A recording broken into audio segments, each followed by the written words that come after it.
24 अगस्त 2001 आधी रात के बाद का वक्त। एयर ट्रांसैट फ्लाइट 236 एक एयरबस A330 अटलांटिक महासागर के ऊपर उड़ रहा था। टोरंटो से लिस्बन जाने वाली इस फ्लाइट में 306 लोग सवार थे। वो अपनी सीट पर बैठे थे, छुट्टियों और मिलने जुलने के सपने देख रहे थे। इंजन की हल्की आवाज और केबिन की मंद रोशनी ने उन्हें सुरक्षा का एहसास दिलाया। उन्हें क्या पता था कि ये रात उनकी यादों में हमेशा के लिए बस जाएगी। जहाज के अंदर ईंधन का रिसाव शुरू हो गया था। चुपके से, बिना किसी को पता चले, एक टूटी हुई पाइप से ईंधन निकल रहा था। बूंद बूंद करके ये दाहिने इंजन के सूखे हिस्से में रिस रहा था। चोर की तरह ये जहाज का कीमती ईंधन चुरा रहा था। शुरुआती कुछ घंटों तक उड़ान बिल्कुल ठीक रही। मौसम साफ था, आसमान शांत था। पायलट कैप्टन रॉबर्ट पिचे और फर्स्ट ऑफिसर डर्क डीजेगर उपकरणों पर नजर रखे हुए थे। वो ट्रांस अटलांटिक उड़ानों की सामान्य चुनौतियों के लिए तैयार थे, लेकिन आगे आने वाली असाधारण चुनौती के लिए उन्हें कुछ भी तैयार नहीं कर सकता था। कुछ घंटों बाद कंट्रोल पैनल पर एक चेतावनी लाइट जल उठी। ये ईंधन टैंकों में असंतुलन का संकेत था। शुरू में पायलटों को लगा कि सेंसर में खराबी है। उन्होंने मानक प्रक्रिया का पालन किया, ईंधन के स्तर को संतुलित करने की कोशिश की, लेकिन असंतुलन बना रहा, हर मिनट के साथ बढ़ता गया। जहाज के अंदर छुपा हुआ रिसाव चुपचाप ईंधन को कम करता रहा। पायलटों ने एयर ट्रांसैट मेंटेनेंस कंट्रोल से संपर्क किया, सलाह मांगी।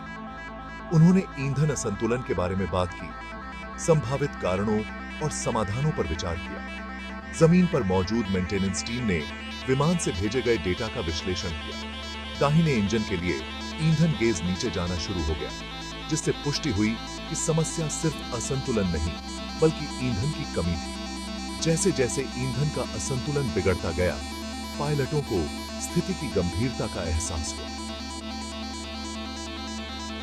उन्हें ईंधन रिसाव का शक होने लगा, जो एक खराब सेंसर से कहीं ज्यादा गंभीर समस्या थी। उन्हें लैंडिंग के लिए एक जगह ढूंढनी थी, और वो भी जल्दी से जल्दी। दाहिने इंजन में ईंधन खत्म होने के साथ वो हुआ जो होना ही था। इंजन बंद हो गया। उसके बाद की खामोशी बहरी थी। सिर्फ हवा की आवाज और बचे हुए इंजन की गूंज सुनाई दे रही थी। एक ही इंजन पर चल रहा विमान नीचे गिरने लगा। यात्रियों को डर लगने लगा। जैसे ही उन्हें अपनी स्थिति का एहसास हुआ, वो समुद्र से हजारों फीट ऊपर थे। एक इंजन बंद था और दूसरे में तेजी से ईंधन कम हो रहा था। पायलटों ने तुरंत मेडे घोषित किया। एयर ट्रैफिक कंट्रोल को अपनी गंभीर स्थिति के बारे में बताया। उन्होंने पास के हवाई अड्डे अजोरेस में लार्जेस्ट एयरबेस के लिए रास्ता मांगा। अजोरेस अभी भी काफी दूर था और विमान तेजी से नीचे गिर रहा था। कुछ मिनट बाद दूसरा इंजन भी बंद हो गया और पूरा जहाज शांत हो गया। एयरबस A330 अब एक बड़ा ग्लाइडर बन गया था, नीचे विशाल समुद्र की ओर गिर रहा था। अंधेरे कॉकपिट में उपकरण हल्के से चमक रहे थे, पायलटों को जरूरी जानकारी दे रहे थे। उन्होंने अपने ग्लाइड पथ की गणना की, लार्जेस्ट एयरबेस की ओर निशाना लगाया, जो उनकी एकमात्र उम्मीद थी। अजोरेस, मध्य अटलांटिक में ज्वालामुखी द्वीपों का एक समूह, विशाल समुद्र में मृग तृष्णा की तरह लग रहा था। लार्जेस्ट एयरबेस, एक पुर्तगाली सैन्य अड्डा, उनकी उम्मीद का किरण बन गया। पायलटों ने लार्जेस्ट में एयर ट्रैफिक कंट्रोल से बात की, उन्हें अपनी स्थिति और अपने लैंडिंग के इरादे के बारे में बताया। उन्होंने आपातकालीन सेवाओं को तैयार रहने का अनुरोध किया। विमान तेजी से नीचे गिर रहा था और समुद्र पास आ रहा था। पायलटों ने विमान पर नियंत्रण बनाए रखने पर ध्यान केंद्रित किया। अपने ग्लाइड पथ को बेहतर बनाने के लिए फ्लैप्स और एलरॉन को समायोजित किया। दूरी में रनवे की रोशनी टिमटिमा रही थी। अंधेरे में एक स्वागत योग्य दृश्य।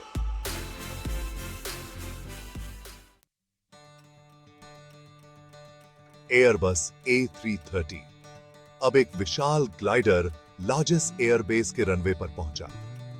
पायलटों ने अपने वर्षों के अनुभव के साथ लगभग सही लैंडिंग की। जैसे ही विमान जमीन पर उतरा, पहियों की आवाज आई और यह खतरनाक सफर खत्म हुआ। जैसे ही विमान रुका, केबिन में राहत की सांस ली गई। वो बच गए थे। सभी मुश्किलों के बावजूद वो बच गए थे। राहत, खुशी और अविश्वास के मिश्रण के साथ यात्रियों ने तालियां बजाईं। चालक दल समान रूप से राहत महसूस कर रहे थे। एक दूसरे को गले लगाया, इस कठिन परीक्षा के भावनात्मक बोझ को साझा किया। आपातकालीन सेवाएं यात्रियों और चालक दल की सहायता के लिए विमान की ओर दौड़ी। सुरक्षित लैंडिंग किसी चमत्कार से कम नहीं थी। घटना के बाद ईंधन रिसाव के कारण का पता लगाने के लिए एक जांच शुरू की गई। पुर्तगाली विमानन दुर्घटना निवारण और जांच विभाग के जांचकर्ताओं ने एयरबस और एयर ट्रांसैट के प्रतिनिधियों के साथ विमान की बारीकी से जांच की। उन्होंने एक टूटी हुई ईंधन लाइन की खोज की, जो अनुचित रखरखाव का परिणाम थी। एक हाइड्रोलिक पंप को एक ऐसे हिस्से से बदल दिया गया था जो सही नहीं था, जिससे ईंधन लाइन फट गई। जांच से पता चला कि कई गलतियों ने इस आपदा में योगदान दिया था। इस घटना ने उचित रखरखाव प्रक्रियाओं और पायलट प्रशिक्षण की महत्वपूर्ण भूमिका को उजागर किया। कैप्टन रॉबर्ट पिचे और फर्स्ट ऑफिसर डग डीजेगर को हीरो माना गया। उनके शांत व्यवहार, उनके निर्णायक कार्यों और उनके असाधारण पायलटिंग कौशल ने विमान में सवार सभी लोगों की जान बचाई थी। उन्होंने अत्यधिक दबाव में व्यावसायिकता और साहस के उच्चतम मानकों का प्रदर्शन किया था। उनकी कहानी आशा और लचीलेपन का प्रतीक बन गई, मानव कौशल और दृढ़ संकल्प की शक्ति का प्रमाण। उनके कार्यों ने 306 लोगों की जान बचाई थी।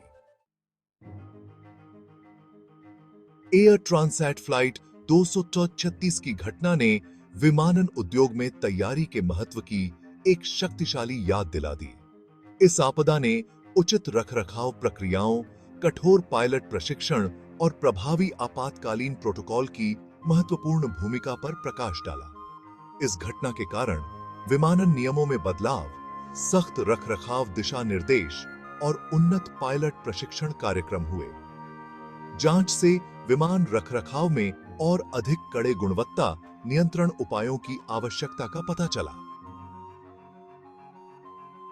विमानन उद्योग ने विमान रखरखाव में विस्तार पर ध्यान देने के महत्व के बारे में एक मूल्यवान सबक सीखा।